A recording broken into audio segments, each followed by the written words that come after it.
पद्मचरण साहू जिला secretary BJP Ganjam जिला। देखु आगुरी आम कहीचु पदीपाणी बाबूंर जो स्लोगान थिला लेखा छिंडिब से लेखा आज छिंडी जाइए। ये जन आक्रोश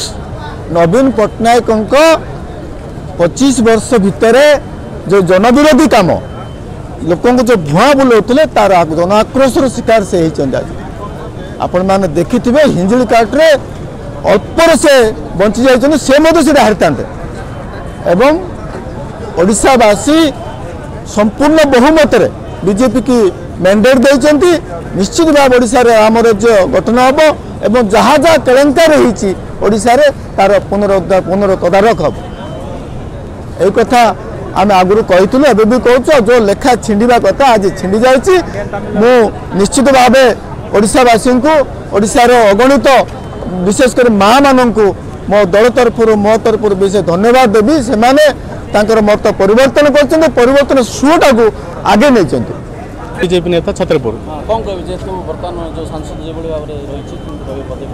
आम डबल इंजन सरकार मुझे थे कही डबल इंजन सरकार आसो आज जो आम प्रदीप भाई जेहेतु एमपी कैंडिडेट से कही गोटे कथार लेखा छिड़ी ता जो गंजाम जिला जो ओडिशा लेखा छिड़ा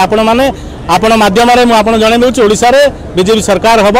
आ प्रदीप पाणी जो मात्रा भोट जीतिले एटा आकलन करहब ना बुझे ना तेणुक बर्तमान आम कृष्ण भाई विधायक हेले अब एमपी ब्रह्मपुर प्रदीप पाणी हेले।